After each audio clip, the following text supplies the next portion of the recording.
자, 오늘은 제가 성령 충만과 아버지의 마음이라는 제목을 가지고 여러분과 말씀을 나누도록 하겠습니다. 여러분 마태복음에 보면 여러분이 잘 아시는 말씀 중에 이런 말씀이 나옵니다. 너희 중에 누가 아들이 떡을 달라 하는데 돌을 주며 생선을 달라 하는데 뱀을 줄 사람이 있겠느냐? 너희가 악한 자라도 좋은 것으로 자식에게 줄 줄 알거든 하물며 하늘에 계신 너희 아버지께서 구하는 자에게 좋은 것으로 주시지 않겠느냐? 그런데 똑같은 말씀이 누가복음에는 이렇게 기록되어 있습니다. 너희 중에 아버지 된 자로서 누가 아들이 생선을 달라 하는데 생선 대신에 뱀을 주며 알을 달라 하는데 전갈을 주겠느냐? 너희가 악할지라도 좋은 것을 자식에게 줄 줄 알거든 하물며 너희 하늘 아버지께서 구하는 자에게 성령을 주시지 않겠느냐 하시니라. 눈치채셨나요? 무엇이 바뀌었습니까? 네.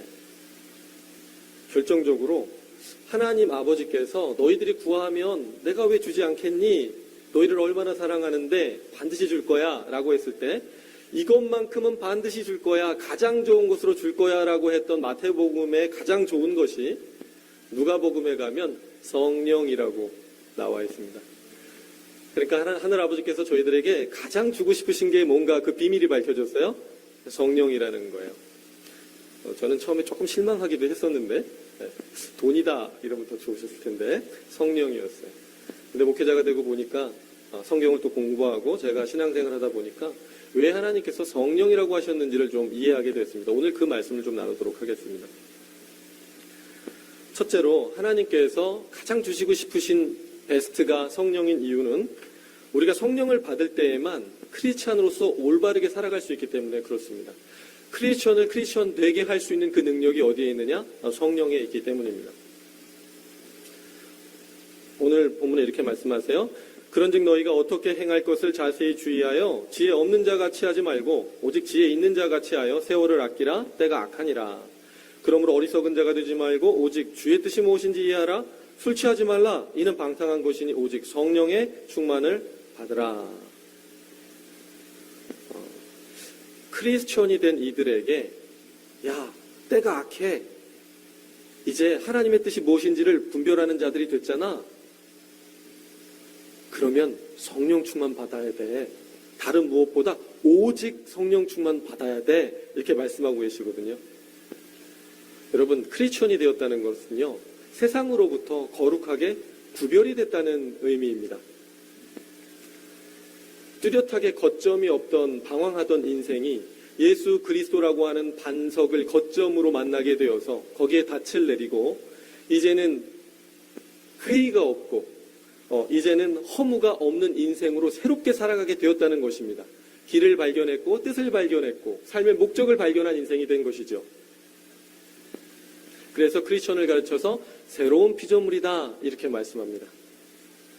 십자가의 피를 수혈받아서 새로운 삶이 시작된 사람들, 역사 속에 없었던 신인류가 크리스천이에요. 그래서 크리스천은 더 이상 나의 뜻, 나의 생각, 나의 목적을 갖고 살아가지 않습니다. 이제는 돌이켜서 하나님의 뜻, 하나님의 생각, 하나님의 목적을 향해서 나아가는 존재들이 크리스천이라는 사람들이에요. 여러분, 예전에 제가 한국에서 청년부 사역을 많이 했었는데 청년부 사역을 할 때 한창 혈액형 이야기가 유행을 하던 시절이 있었습니다. 청년들끼리 모이기만 하면 야, 너는 무슨 형이야? 너는 무슨 형이야? 아, 네가 혈액형이 A형이어서 그랬구나. 네가 B형이어서 그랬구나. 막 이렇게 유행하던 때가 있었어요. 항상 나오는 얘기지만 O형이 제일 좋다는 둥. 야, 무슨 소리야? A, B형이 예수님 핀 거 모르냐? 막 이렇게 자랑들 하고 서로 자기 혈액형이 좋은 거라고 막 그랬거든요. 저도 청년부 목사지만은 같이 껴서 재밌게 막 그랬었어요. 근데 그러던 중에 청년부실에 담임 목사님이 잠깐 오셨던 적이 있어요. 그랬더니 우리 청년들의 호기심이 또 어땠겠어요? 아, 우리 담임 목사님 도대체 무슨 혈액형인가? 알고 싶었던 거예요. 그래서 담임 목사님 들어오시자마자 목사님, 혈액형이 어떻게 되세요? 물었습니다. 그랬더니 이 목사님께서 아주 담임 목사님다운 신박한 답변을 내놓으시는 바람에 아주 그 복음의 새로운 물결이 대부흥이 일어났던 적이 있습니다. 뭐라고 대답을 하셨냐면 목소리가 굵으신 분이거든요. 나는 A형도 아니고 나는 B형도 아니고 나는 보혈인데요? 순간 화면 정지. 아니, 이렇게 유머감이 없으신가?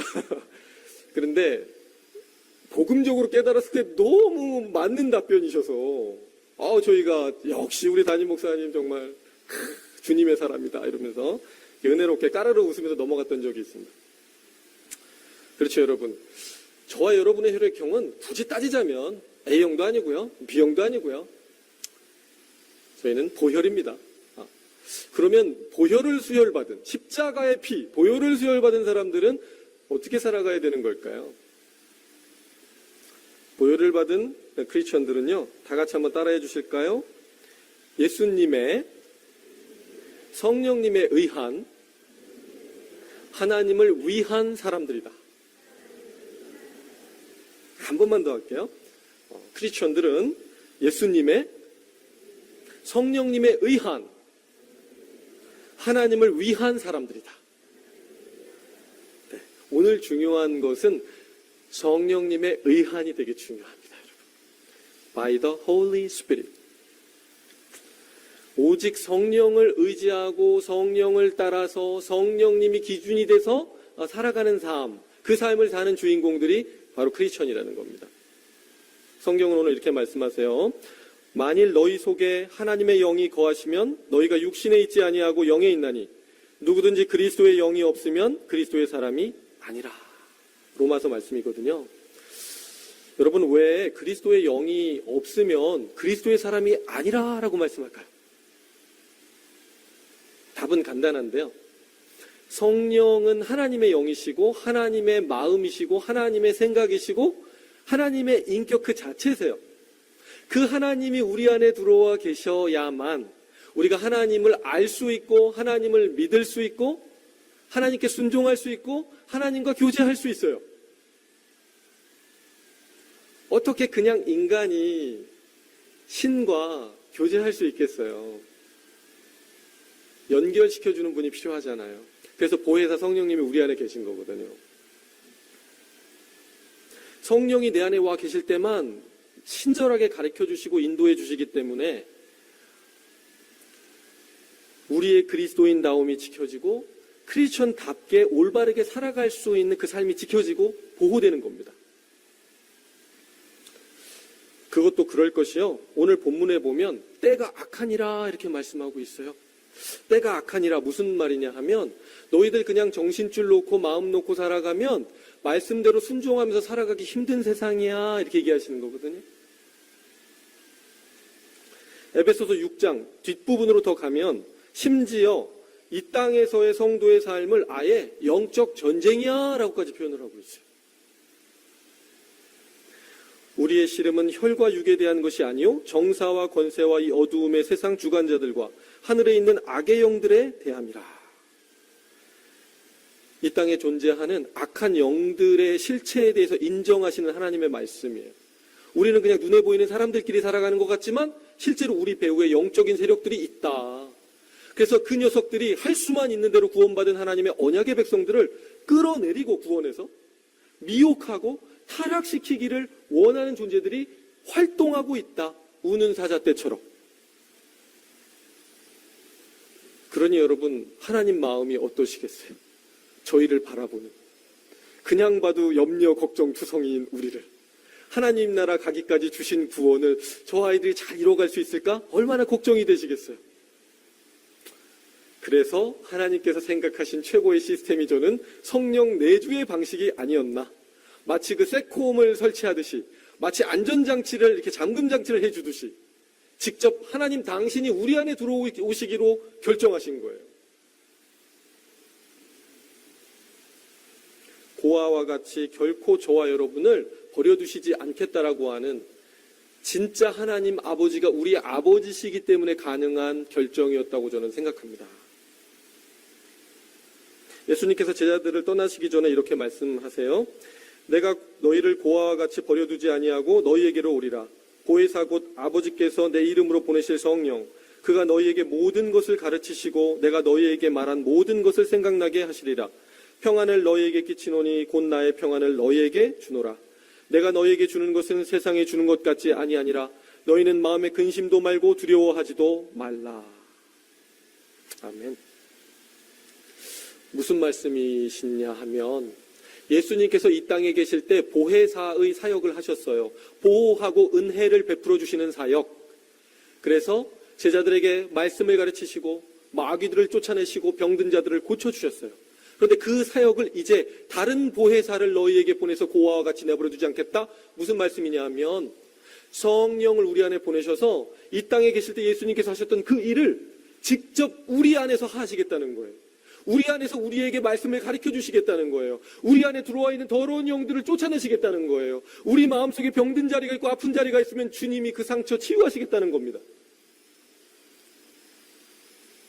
마치 개인 가정교사처럼 입주하셔서 집을 짓고 우리 안에 사시면서 여러분들이 지금도 말씀 듣고 계시잖아요. 이 설교를 들으실 때 혹은 하나님의 성경 말씀을 공부할 때 혹은 기도할 때 하나님의 말씀이 기억나게 하시고 깨달아지게 하겠다.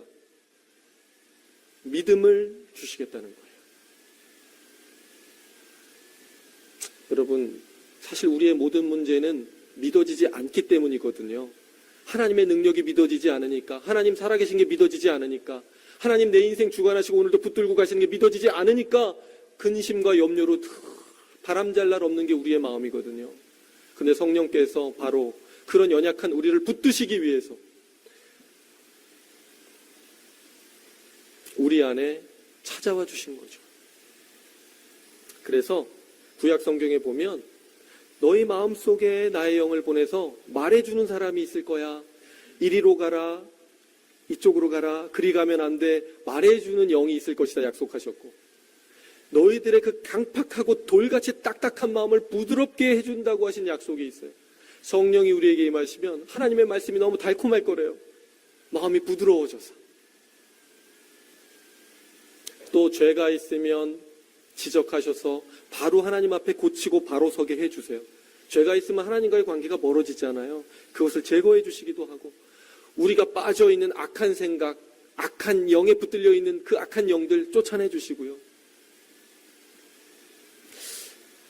여러분, 내가 제 자신이 이렇게 어떤 악한 생각에 빠져서 근심과 걱정에 붙들려 있다가도요, 우리 성도님들 만나서 두세 사람이 함께하는 곳에 예수님 계시다고 했는데 신앙의 이야기를 나누거나 담임 목사님 만나서 상담하거나 이렇게 하면요, 자기도 모르는 사이에 마음이 환해지면서 머리가 이 타이레놀 먹은 것도 아닌데 시원해지는 때가 있습니다. 왜 그럴까요? 경험들 해보셨나 모르겠는데요, 저는 그런 경험이 매우 많거든요. 왜 그럴까요? 성령께서 역사하셔서 그렇습니다. 성령이 내 마음에 분별을 주셔서 이것은 악한 쪽에서 온 거야, 이것은 선한 쪽에서 온 거야, 이게 하나님 거야, 이거는 버려야 해, 알려주시니까 그게 사라지는 거예요. 또 성령은요, 의에 대하여, 죄에 대하여, 심판에 대하여 지적하심으로 예수 그리스도께서 이루신 의가 무엇인지, 우리가 원래 지었던 죄가 무엇이고 어떤 운명으로 가야 했는지, 그래서 어떤 심판이 우리를 기다리고 있는지를 깨닫게 해주셔서 우리가 십자가에서 받은 그 보혈의 은혜가 얼마나 깊고 풍성한 것인지를 날마다 새롭게, 해가 더할 때마다 새롭게 더 깊게 깨달아가게 해주시는 분이 바로 성령님이십니다. 여러분이 그냥 깨닫는 것 같아도 사실은 그 안에서 탄식함으로 여러분을 위하여 기도하고 여러분이 깨닫도록 우리에게 은혜를 주시고 지혜를 주시는 분이 계신데 그분이 성령님이시라는 거예요. 그러니 여러분, 얼마나 큰 안전장치입니까? 여러분, 암벽 등반할 때 보면은 되게 아슬아슬하잖아요. 발이 조금만 헛디디고 미끄러져도 탁 줄 풀리면서 떨어지려고 그러죠. 그때 뭐가 있어요? 체인이 딱 잡혀 있어서 대롱대롱 할지라도 죽지 않잖아요. 그렇죠?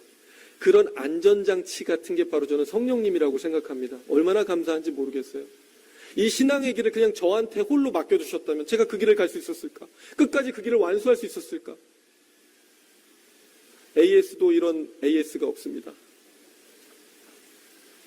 십자가 보혈 흘려주시는 은혜만으로도 너무 감사한데 책임지시되 끝까지 책임지시는 우리 하나님의 사랑과 은혜가 얼마나 크신지 모르겠어요. 저는 이런 은혜를 묵상할 때마다 하나님이 성경에 하늘 아버지라고 자꾸 가르쳐 주시는데 이 아버지가 진짜 아버지가 맞구나. 제가 부모가 돼 보니까 알겠어요.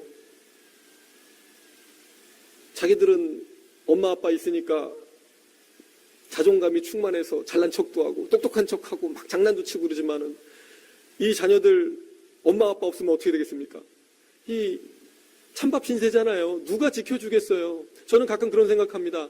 혹시 내가 없다면 누군가에게 맡기겠지만 아무리 친한 친구라고 해도 나만큼 이 아이들을 정말 생각할까? 나만큼 이 아이들을 쫓아다니면서 이 아이들이 잘 되기를 바라면서 이 아이들을 보호하고 싶을까? 저는 그 생각이 머물다가 하나님 마음이 떠올랐어요. 야, 우리 하나님이 그렇게 우리를 사랑하시는구나. 그래서 성령을 믿을 사람이 없어서 본인이 직접 와 계시는구나. 여러분, 바로 이것이 오늘 본문을 통해서 얘들아 세월을 아껴야 해. 때가 악하단다. 어리석은 자가 되어서는 절대로 안 돼. 이 아빠의 뜻이 무엇인지를 좀 이해하렴. 술 취하지 말고 그거는 방탕한 것이니까 인생이 힘드니까 술 취할 수도 있겠지. 하지만 그건 진짜 길이 아니야. 오직 성령의 충만을 받으렴. 이렇게 말씀하시는 하나님 아버지의 마음이라고 저는 생각합니다. 그러므로 사랑하는 성도 여러분, 날마다 하루를 시작할 때 다른 무엇보다 성령 충만을 구하시는 은혜가 있기를 주의 이름으로 축원합니다. 주님이 지켜주시지 않으면, 성령께서 우리 지켜주시지 않으면 하루도 우리는 온전한 정신과 마음으로 살아갈 수가 없습니다. 때가 악합니다. 성령 충만을 구하시기 바랍니다. 둘째로, 하나님께서 성령을 주시기 원하시는 또 하나의 중요한 이유는 바로 저와 여러분이 이 땅을 살아가는 동안에 이미 이 땅에서부터 천국의 기쁨을 누리기 원하시기 때문이에요. 오늘 본문 19절에서 21절은 앞에 있는 18절 성령의 충만함을 받으라의 분사 형태로 연결이 되면서 성령 충만함을 받을 때 나타나게 되는 우리 삶의 변화를 다음과 같이 이야기합니다. 술 취하지 말라 이는 방탕한 것이니 오직 성령의 충만함을 받으라. 시와 찬미와 신령한 노래들로 서로 화답하며 너희의 마음으로 주께 노래하며 찬송하며 범사에 우리 주 예수 그리스도의 이름으로 항상 아버지 하나님께 감사하며 그리스도를 경외함으로 피차 복종하라. 이렇게 하라라고 돼 있지만 사실은 문맥상으로 보면 그렇지가 않아요. 너희들이 성령 충만을 받아라. 성령 충만을 받으면 이러한 일들이 가능해. 그렇기 때문에 성령 충만을 받아서 이렇게 하도록 해라. 이런 맥락인 거예요. 무슨 뜻이냐 하면 성령 충만을 받을 때에만 뭐가 가능하냐? 하나님 아버지께 대한 경애와 시와 찬미가 터져 나온다는 거고 범사에 하나님으로 인하여 감사할 수 있는 마음이 생겨난다는 것이고 그리고 정말 피차 복종하기 힘든 이 관계들 있잖아요. 뭐 부부관계, 부모-자식 관계, 주인과 종의 관계. 이 뒷부분에 보면 에베소서에서 그 얘기 많이 하거든요. 그 모든 관계 속에서 그 복종할 수 없고 배려할 수 없고 이해해주기 어려운 힘든 상대들과의 관계 속에서도 너희들이 피차 순종해주고 복종해주는 그런 기적 같은 일들이 가능할 거야 말씀하시는 거예요. 천국의 기쁨을 누리게 해주고 싶으신 건데 왜 천국이냐 그러면 하나님 사랑만 있고 이웃 사랑만 있으니까 천국이죠. 바꿔 얘기하면 뭐가 없어졌느냐? 걱정하는 게 없어졌고요. 두려워하는 게 없어졌고요. 서로 싸우고 다투는 게 없어지고요. 은밀히 죄짓는 게 없어지고요. 거짓말하는 게 없어지고 슬픔과 좌절과 낙심이 없어졌기 때문에 천국이라는 거예요. 그래서 성령 충만입니다, 여러분. 여기까지 들으시면 마음속에 이런 생각이 드시는 성도님들이 계실지도 모르겠습니다. 목사님 좋습니다. 하나님을 사랑하고 이웃을 사랑하게 되면 걱정, 근심, 마음, 미움, 다툼이 없어지고 의와 희락과 평강만 있는 천국의 기쁨을 누릴 것이라는 말씀에는 토를 달지 않겠습니다. 하지만 결국 목사님 얘기를 오늘 들어보면 성령 충만도 일단 받아야 하고 받았다 한들 결국은 자기 부인하고 그 성령 충만 안에서 그 복종할 수 없는 인간들에게 복종해가고 또 하나님만 찬양하면서 살아가는 이 삶을 살자니 그거는 결국 제가 노력해야 되는 거 아닙니까? 제 노력으로 해야 되는 거 아닙니까? 그러니 얼마나 힘들고 피곤합니까? 그 길이. 결과로 주어지는 천국의 복이 아무리 좋은 거라고 해도 그 과정을 담당하는 과정 속에선 제가 얼마나 힘들겠어요, 목사님. 목사님, 제가 교회를 나오는 것은 안 그래도 이 세상살이가 너무나 힘든데 교회 나와서 위로와 평안을 좀 받고 싶은 건데, 아니 교회에 와서도 또 짐을 주십니까? 너무 무겁습니다.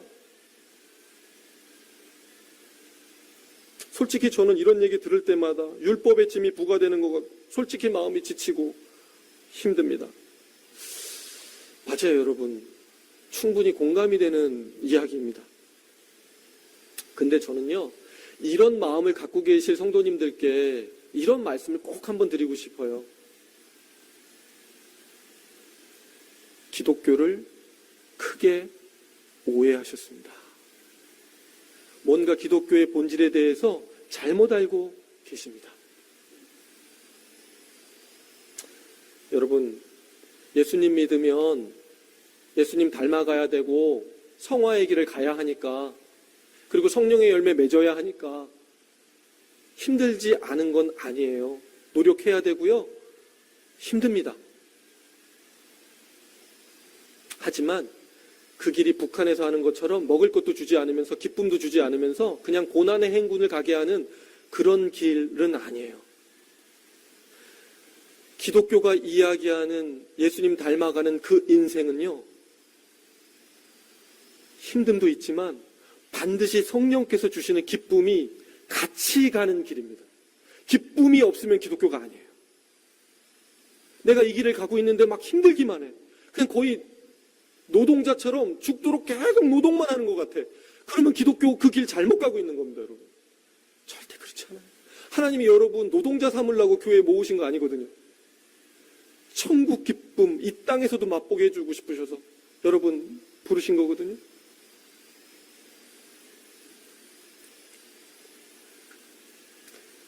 성화의 길은 성령이 주시는 기쁨과 그 능력 때문에 붙들려서 이끌려가는 겁니다. 끌려가는 겁니다.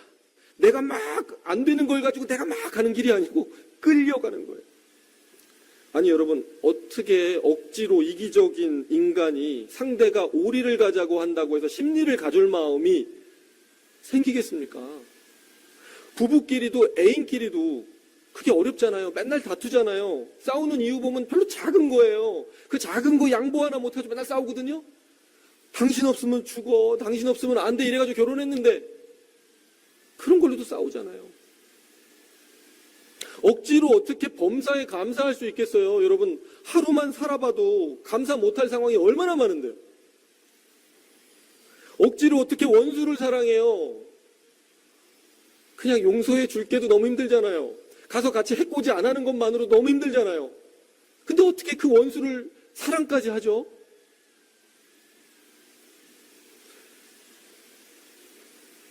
성령을 빼놓고 생각하면 기독교인, 성경이 제시하는 기독교인의 삶이라는 건 애초부터 사실은 말이 안 되는 이야기입니다. 바로 이 부분을 인정하고 시작하는 게 기독교입니다. 술 취하듯이 성령 충만을 통해서 성령이 주시는 광권적인 능력과 그 거부하고 거절할 수 없는 기쁨에 붙들릴 때에만 비로소 걸어갈 수 있는 길이 기독교의 성화의 길입니다. 이것이 기독교인이 되어서 살아가는 첫 단추예요, 여러분. 우리는 불교처럼 자력구원의 종교가 아니에요. 내 힘으로, 내 의지로 내 마음을 비워서 열반에 들어가는, 극락에 들어가는 그런 종교가 아닙니다. 이 첫 단추를 잘못 끼는 바람에 역사 속에서 얼마나 많은 형식적인 크리스천들이 양산됐는지 몰라요. 기독교의 형식은 있는데 복음은 없어요. 기독교 교육은 받았는데 그 말씀대로 살아갈 능력이 없어요. 성령이 없으니까 당연히 능력이 없죠. 하나님을 떠나지는 못하는데 감격은 없어요.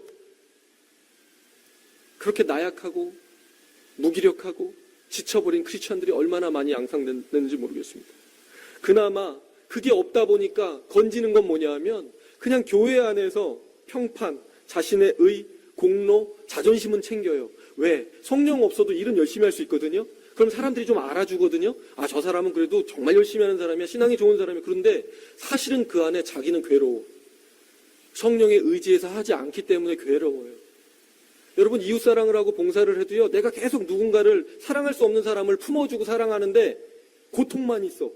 그러면 그거는 자기의 힘으로 하고 있을 확률이 높아요. 그런데 힘든 건 분명한데 기쁨도 같이 있어. 그거는 성령께서 하나님과 연결시켜 주셨기 때문에, 하나님께서 주시는 상을 날마다 받고 있기 때문에, 그 마음이 채워지기 때문에 가는 성령에 의존한 사랑을 하고 있는 거예요.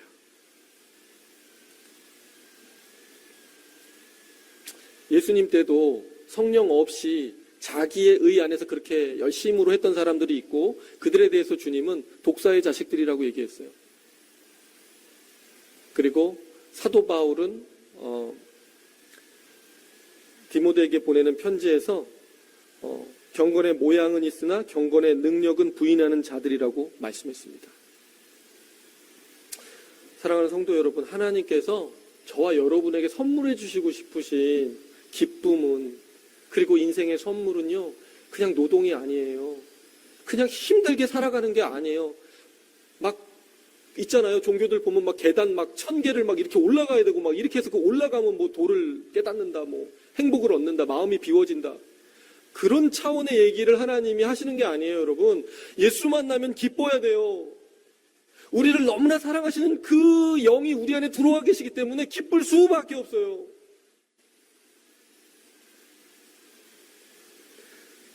하나님은 결코 건조하고 뼈만 앙상한 기쁨 없고 생기 없는 율법적인 기독교인의 삶을 허락하시고 싶으신 게 아닙니다. 여러분, 법정 스님 아세요? 무소유의 저자. 한국에서 유명하신데. 그분 얼굴을 한번 나중에 인터넷이나 한번 찾아서 한번 보세요. 피곤해 보여요. 힘들어 보여요. 도를 이루신 분인 건 맞아요. 인간의 힘으로 막 극복하니까. 근데 악이 이렇게 말씀드리면 또 혹시 그 불교에서 오신 분들이 기분이 나쁘실 수도 있는데, 자기 극한을 쳐서 자기 의지로 하기 때문에 힘이 들어가 있어서 힘든 거예요. 저는 그분을 존중할 수는 있고 존경할 수는 있는데 그분을 닮아가고 싶지는 않아요. 예수 믿는 길이 그런 길이라면 저는 가고 싶지 않아요.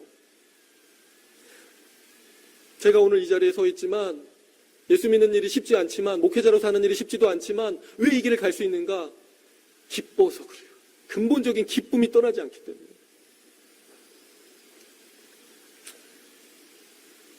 법정 스님은 인두로 지져도 견뎌내야 되는 그 강인함으로 그렇게 해야 되니까 그렇게 갔지만, 반면에 여러분, 스데반 집사님 아시죠?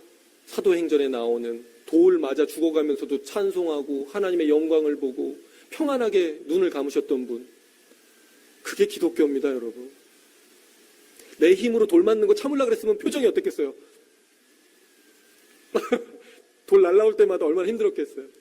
근데 그러지 않았거든요. 사도 바울이 그렇게 모진 매를 맞아가면서 옥에 갇혔는데도 찬송이 터져 나와요? 세상 사람들이 보면 미친 거죠. 제정신이 아닌 거죠. 그 힘이 어디에서 나와요? 성령 충만에서 나와요. 그래서 유대인들이 초대교회 성도들을 보고 새술에 취했다 이런 말 하거든요. 술에 취한 것 같다는 거예요. 정말 제정신이 아닌 거죠.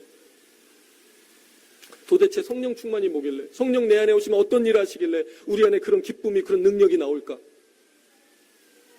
무엇보다 성령이 오시면 믿음을 선물해 주시기 때문입니다. 믿음은 바라는 것들의 실상이요 보이지 않는 것들의 증거라고 했는데, 그 보이지 않는 하나님의 세계가 실체가 돼서 믿어지기 시작하니까, 내 마음에 손에 잡히는 현실이 되기 시작하니까 인생이 달라지기 시작하는 거예요.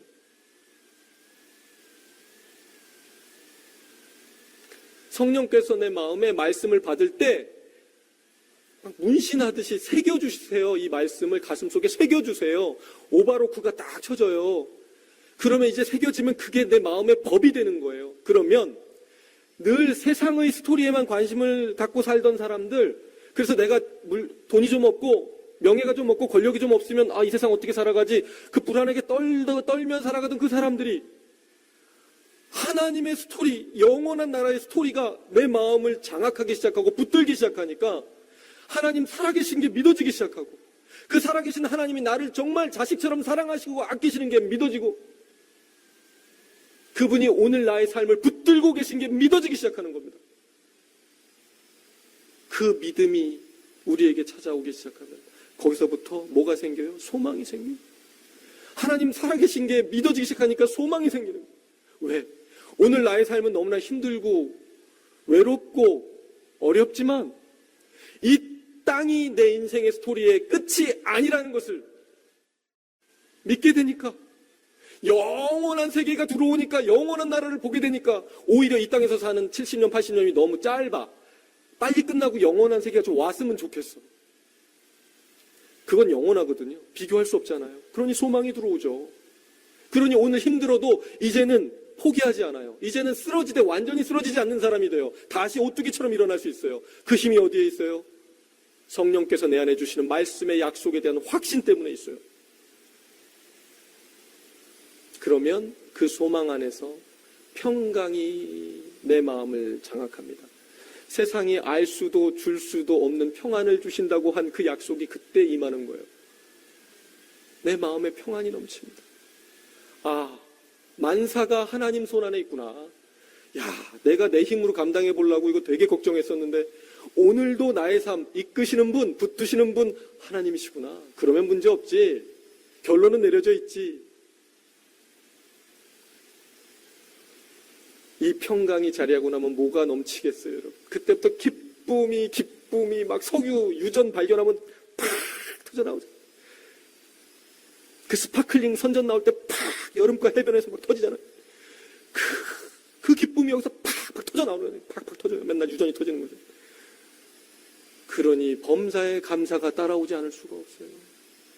이제는 하나님께서 기도를 응답해 주시면 응답해 주시는 대로 감사. 응답해 주시지 않으셔도 감사. 왜요? 내가 구한 게 좀 수준 낮은 걸 구했나 보다 깨달아지거든요. 하나님 나보다 생각이 깊고 크신 분이라고 하셨는데, 그리고 그 하늘아버지 나에게 가장 좋은 것이라면 뭐든지 주시는 분인 거 내가 알았는데 당장 내가 원하는 거 주시지 않아도 이게 지금 나에게 받으면 득이 되기보다 해가 되겠구나 생각하셔서 종합적인 생각을 하셔서 하나님 나에게 가장 좋은 것 주시려고 지금 미루고 계시구나. 이게 복된 거구나 깨달아지니 감사하죠. 감사가 넘치니 하나님을 더욱 사랑하게 돼요. 사랑하게 되니까 그 예수님 너무 좋은 성품을 자꾸 만나니까 나도 조금이라도 예수님 닮아가고 싶은 마음이 생겨요. 우리가 영웅들, 멋진 사람들을 보면 닮아가고 싶어지잖아요. 닮아가기 시작하는 거예요. 이것을 가르쳐서 성경에서는 하나님은 마음에 소원을 두시고 이루어 가신다 그러셨어요. 내 마음에 선한 일에 대한 소원이 생기는 거예요. 하나님 닮아가고 싶고 예수님 닮아가고 싶어요. 성령님, 제가 이제는 정말 그 추하고 더럽던 그 인생 그 모습으로 살고 싶지 않아요. 예수님이 보이시는 그 고결하고 그 깊은 인품, 그 사랑의 그 덕으로 가득 차 있는 그 아름답고 그 귀한 모습, 저도 좀 품어봤으면 좋겠어요. 저도 그런 사람 됐으면 좋겠어요. 소원이 시작되는 거죠. 그래서 어제보다는 오늘 조금 더 순종하려고 하고 조금 더 노력하려고 했어요. 그렇게 살기 시작하면 무슨 일이 일어나느냐. 밤에 자기 전에 하나님과 만나는 시간, 기도하는 시간에 주님을 만나면 내 마음에 기쁨이 넘쳐 흐릅니다. 고단한 하루를 보냈지만은 또 용서할 수 없는 사람들, 내가 용서하면 정말 힘들게 오늘 전투처럼 영적 전쟁을 하고 왔지만은 하나님께서 말씀해 주시는 거예요. 아무개야, 내 사랑하는 아들아, 나는 네가 너무 자랑스럽다. 네가 오늘 할 수 없는 일을 했어. 도저히 인간으로는 할 수 없는 일을 했어. 네가 그 노력을 나를 사랑함으로 했어. 나는 네가 너무나 자랑스럽구나. 어렵고 힘들어도 어떠니 그 길을 가니까 보람이 있지, 마음이 기쁨이 있지. 나도 너희를 그렇게 사랑했단다. 피 흘리기까지 너희를 그렇게 사랑했단다. 그 길을 같이 가지 않을래? 하늘 아버지의 위로와 격려, 예수님의 그 사랑이 폭포수처럼 쏟아부어지는 거예요. 참 재밌어요. 은혜 주셔서 성령 덕분에 내가 그렇게 살아봤는데 그렇게 살았다고 또 격려를 해주시니까 기쁨이 빵빵 돌고 돌면서 계속 터져. 그러니까 기쁨이 있을 수밖에 없는 길이 되는 거죠. 사실 이것은 그래서 이미 우리가 천국, 하나님 사랑, 이웃 사랑이라고 하는 그 목적을 완전히 이루기 전에 이미 그 가는 걸음 과정과 과정에서 이미 천국의 기쁨을 누리면서 사는 거예요. 하나님의 나라는 여기 있다 저기 있다 할 수 없다. 너희 마음속에 있는데 그리스도 안에서 그리스도가 주시는 희락과 평강과 의이다 그러셨거든요. 땅에 살지만 세상 사람들은 경험도 알 수도 없는 그 평안과 기쁨을 누리면서 사는 삶, 그 삶을 살게 되는 겁니다. 여러분 그 쿼바디스라는 영화 혹시 아시는지 모르겠어요. 폭군이었던 네로 황제가 밤마다 자신의 심한 핍박과 고문으로 죽음에 이르게 만들었던 초대교회 성도들을 구경 가는 장면이 나옵니다. 아주 잔인한 사람이에요. 그런데 황제는 죽어있는 그들의 모습을 보면서 경악하고 분노합니다. 왜냐하면 그들이 웃는 모습으로 죽어 있어서 그래요. 어떻게 죽으면서 웃을 수 있었을까요? 어떻게 이렇게 웃으면서 죽어 있을 수 있죠? 성령 충만한 상태에서 죽었기 때문에 그렇습니다. 왜 육신이 안 아팠겠어요? 왜 마음이 안 힘들었겠어요? 그런데 성령이 주시는 기쁨이 계속 부어지니까 그 아픔이 있지만 그 아픔을 압도하는 기쁨이 계속 부어지니까 그게 견뎌지는 거예요. 그게 오히려 기쁨으로 이겨버리는 거예요, 그거를.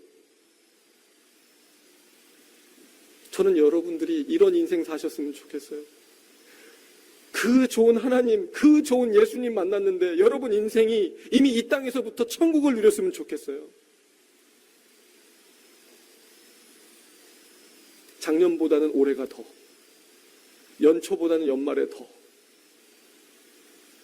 올해보다는 내년에 더, 여러분들이 성령 충만 받으셔서 정말 기독교라는 이 형태를 통해서 하나님께서 여러분에게 주시고 싶었던 그 복을 마음껏 누리셨으면 좋겠습니다. 말씀을 맺겠습니다. 여러분, 이제 우리는 이렇게 하나님의 크신 사랑 앞에서 어떻게 반응하면 좋을까요? 말씀드렸지만 하루를 시작할 때 성령 충만을 구하시고 하루를 시작하셨으면 좋겠습니다. 성령님은 인격이세요, 여러분. 에너지나 초능력이 아니에요. 인격이라 하면 인격은 인격과 사귀는 방식이 있어요. 우리 안에 이미 성령이 와 계실 수 있는데 어쩌면 우리는 한 번도 성령과 대화해 본 적도, 성령께 제대로 의지해 본 적도, 성령님께 따라 살아본 적도 없을런지도 모르겠습니다.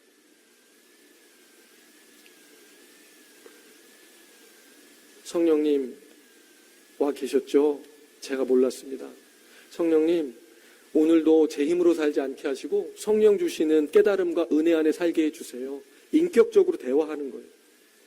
그러기 시작하면 여러분 마음속에 놀라운 변화들이 일어날 겁니다. 여러분 생각해 보세요. 우리 집에 1년 동안 어떤 선교사님이 와서 머무시기로 했다고 한번 생각해 보세요. 그런데 그분이 어색하기도 하고 좀 불편하기도 해서 그분을 이 소파에 앉아 계세요라고 해놓고 투명인간 취급을 한다고 생각해보세요. 1년 동안. 지나가도 말도 한마디 안 걸어요. 그냥 앉아 계세요. 그러고. 그리고 좀 어색하니까 방에 들어가서 아예 나도 나오지도 않아. 그렇게 1년이 지났다고 생각해 본다면 그 선교사님하고 여러분이 친해지실 수 있겠어요? 그분이 가지고 계신 하나님의 이야기를 들어서 우리가 서로 나누면서 충만해져야 되는데 그 마음에 영향을 받아서 내 마음이 변화돼야 되는데 내가 한 번도 그분하고 대화를 안 하는 거예요. 그런데 어떻게 우리가 충만을 받을 수가 있겠어요? 인격적으로 성령님을 마음에 모시고 인정하시고 대화하시고 의지하시고 교제의 풍성한 길로 여러분들이 나아가시는 일들이 더 깊어졌으면 좋겠습니다.